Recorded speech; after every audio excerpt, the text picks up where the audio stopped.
Hello दोस्तों, स्वागत है आपका चंपारण ऑनलाइन क्लासेस में। इस वीडियो में मैं आप लोग पढ़ाने वाला हूं कि अवतल दर्पण में आवर्धन का सत्यापन, यानी कि अवतल दर्पण में कैसे सत्यापित करें आवर्धन को। जैसे कि आपको पता है कि आवर्धन जो होता है आपका m बराबर -v/u होता है। तो इसी चीज़ को क्या करेंगे हम लोग इस वीडियो लेक्चर में सत्यापित करेंगे कि आवर्धन बराबर -v/u कैसे होता है। देखिए, इसके सत्यापन के लिए क्या करना होगा आपको। सबसे पहले एक चित्र का आवश्यकता पड़ेगा। तो देखिए, चित्र क्या होगा आपका कि आपको एक अवतल दर्पण बनाना है जिसका नाम होगा M1 और M2 जो हम नाम दिए हैं। उसके बाद इस अवतल दर्पण में क्या होगा, एक प्रिंसिपल एक्सिस होगा जिसमें क्या हो जाएगा आपका, ये दर्पण का ध्रुव हो जाएगा। और दर्पण के ध्रुव P से लेकर के B तक एक वस्तु है AB। ये वस्तु की ऊंचाई हो गया।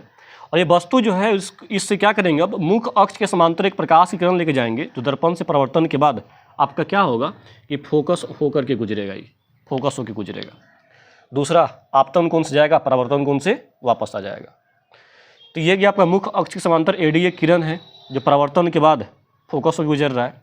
उसके बाद यहाँ से A से P आपतन कोण और वहाँ से P से A' आपका परावर्तन कोण, जिसमें क्या हो रहा है कि ये दोनों जो किरण है AB और ये आपतन कोण वाला, ये परावर्तन के बाद एक दूसरे को क्या कर रहा है, A' B' पे काट रहा है। ये आपका प्रतिबिंब हो गया। और ये A' B' क्या होगा आपका, प्रतिबिंब का ऊंचाई हो जाएगा, जबकि P से B' क्या हो जाएगा आपका, प्रतिबिंब दूरी हो जाएगा। और P से B क्या हो जाएगा आपका, वस्तु दूरी हो जाएगा। तो यहाँ पे इस कोण को क्या कर देंगे आप, ये कोण आप आ रहा है और ये परिवर्तित हो रहा है तो इसको I कह देंगे आपतन कोण, और इसको क्या कह देंगे, R कह देंगे। ये कुल आपका फिगर हो जाएगा। अब देखिए, जो इस फिगर में जैसे इस फिगर को बनाया गया है उसके अकॉर्डिंग लिखेंगे, उसके बाद सत्यापन करेंगे। लिख सकते हैं ना कि माना कि M1 M2 एक अवतल दर्पण है, अवतल दर्पण है। M1 M2 क्या है आपका, अवतल दर्पण है, जिसमें क्या आपका कि यहाँ देखा जाए कि ध्रुव से B तक के, तो ध्रुव से लेकर के B आपका AB क्या है, वस्तु है ना। तो ध्रुव से B क्या हो जाएगा आपका, वस्तु दूरी, जिसमें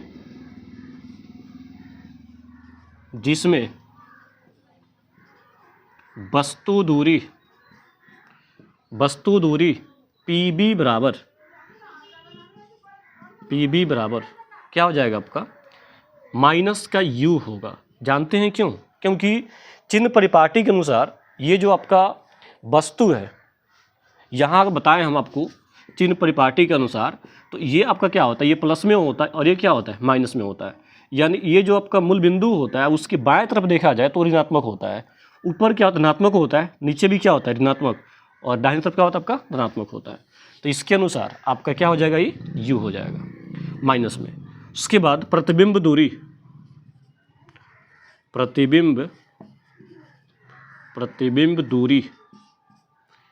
क्या है आपका, प्रतिबिंब P से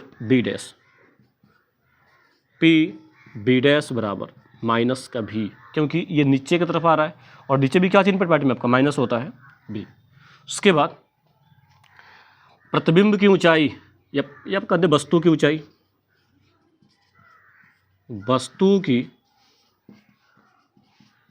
ऊंचाई, क्या है आपका वस्तु का ऊंचाई, AB है ना, AB बराबर आपका हो जाएगा H। जानते हैं क्यों, क्योंकि ये आपका ऊपर की तरफ है मूल बिंदु से, इसलिए क्या हो जाएगा आपका, प्लस में हो जाएगा। और प्रतिबिंब की ऊंचाई, प्रतिबिंब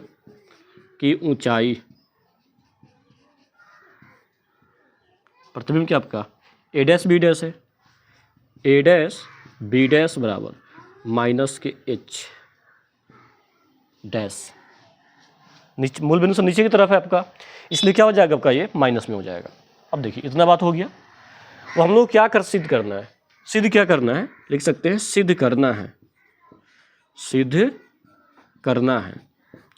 देखिए क्या सिद्ध करना है, हम लोगों को सिद्ध करना है कि M बराबर -V/U, ये सिद्ध करना है।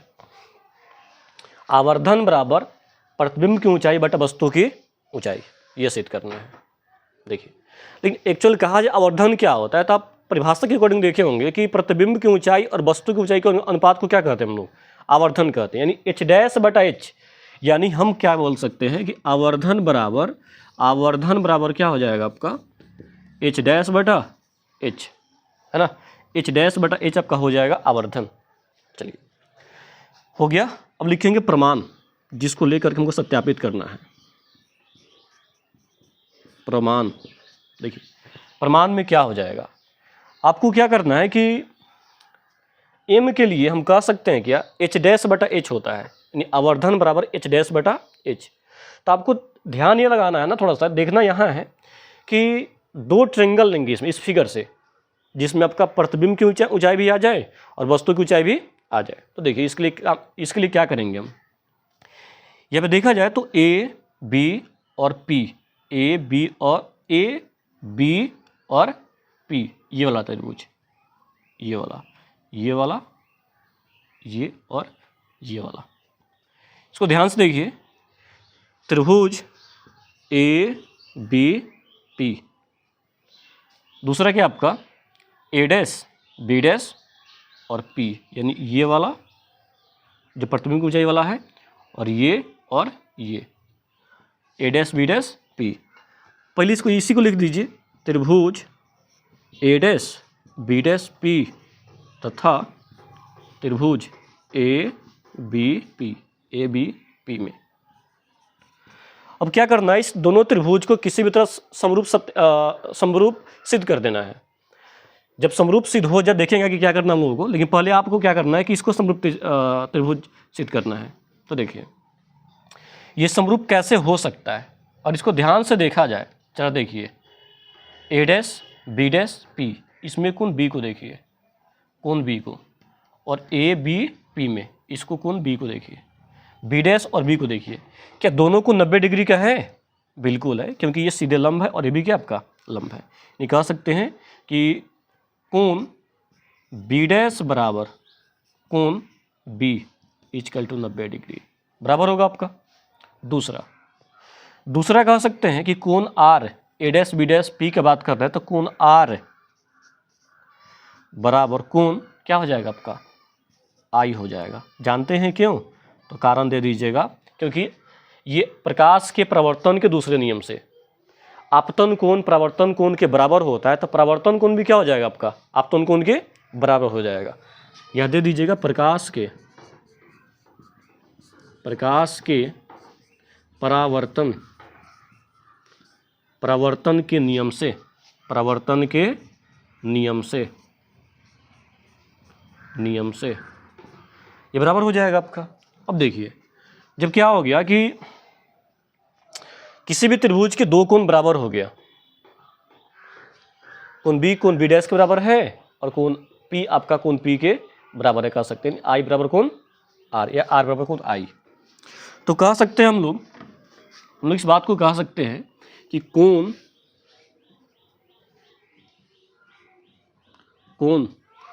समरूपता नियम से त्रिभुज ए डैश बी डैश पी समरूप त्रिभुज ए बी पी। जानते हैं क्यों? क्योंकि कंडीशन ये है कि इसका दोनों कोण इस त्रिभुज का बी और इस त्रिभुज का बी डैश बराबर है, और कोण आर कोण आई के बराबर है। किसी भी त्रिभुज का दो कोण बराबर हो तो मानते हैं तीसरा कोण बराबर होगा और त्रिभुज क्या हो जाएगा आपका समरूप हो जाएगा। समरूप सिद्ध कर दिए। अब आपको ये बात पता होना चाहिए कि समरूप त्रिभुज के संगत भुजा समानुपाती होता है। तो देखिए संगत भुजा त्रिभुज ए डैश बी डैश पी जो ये वाला है त्रिभुज, यानी कह सकते हैं कि ये आपका 1 नंबर त्रिभुज हो गया और ये आपका 2 नंबर त्रिभुज हो गया। तो देखिए ए डैश बी डैश पी, इसमें देखिए ए डैश बी डैश पी, तो त्रिभुज ए डैश बी डैश पी में लंब देखा जाए तो आपका ए डैश बी डैश है ना, तो कह सकते हैं कि ए डैश बी डैश बटा ए बी पी में आपका लंब ए बी हो जाएगा, ए बी बराबर क्या हो जाएगा यहाँ पर। अब दूसरा त्रिभुज में देखा जाए, दूसरा भुजा देखा जाए तो आपका छोटी त्रिभुज का आधार पी बी डैश, बड़े त्रिभुज का आधार पी बी, यानी कह सकते हैं कि बी डैश पी बटा क्या हो जाएगा, बी पी, यानी यहाँ से बी डैश पी छोटे त्रिभुज का आधार और बी पी आपका क्या हो जाएगा, बड़े त्रिभुज का आधार। अब देखिए ध्यान से, इसमें ये हो गया आपका कि ए डैश बी डैश बटा ए बी बराबर बी डैश पी बटा बी पी। तो ध्यान से देखिए कि ए डैश बी डैश जो माने थे हम, ए डैश बी डैश किसको माना गया है, एच डैश को माना गया है, एच डैश है ना आपका, ए डैश बी डैश, तो इसको लिख सकते हैं माइनस एच डैश बटा ए बी किसको माना गया है, एच को माना गया है, एच को माना गया है बराबर बी डैश पी या पी बी डैश, बात एक ही होगा आपका, माइनस भी, इसका मान रखेंगे यहाँ पे माइनस बी बटा बी पी या पी बी माइनस का यू हो जाएगा आपका, ये माइनस माइनस कट जाएगा और कह सकते हैं कि एच डैश बटा एच बराबर भी बटा यू, भी बटा यू। अब देखिए ये माइनस है, इस साइड आके आपका हो जाएगा, इस साइड माइनस को भेज दे रहे हैं, और यहाँ देखिए कि एच डैश बटा एच, इसको समीकरण 1 मान दीजिए, और यहाँ आप कह सकते हैं कि एम बराबर एच डैश बटा एच, एच डैश बटा एच, ये कहाँ से आपका हो जाएगा, तो परिभाषा से, कारण दे दीजिएगा, परिभाषा से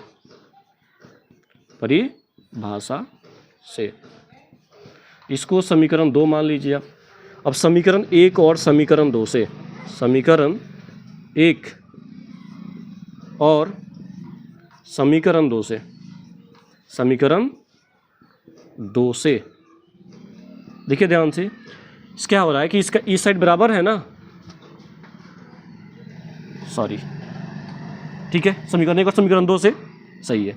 अब यहाँ पे एच डैश बटा एच को क्या कह सकते हैं आप, समीकरण 1 में एम कह सकते हैं ना, तो हो जाएगा एम बराबर माइनस भी बटा यू, जो हमको सत्यापित करना था। ये हो गया आपका प्रूव्ड। देखिए इस प्रकार से आप लोग क्या कर सकते हैं कि अवतल दर्पण में आवर्धन को आसानी तरीक़ा से प्रूव कर सकते हैं। अगर आप लोगों को वीडियो अच्छा लगा हो तो दोस्तों के पास शेयर करिएगा और चैनल को सब्सक्राइब करिएगा। धन्यवाद।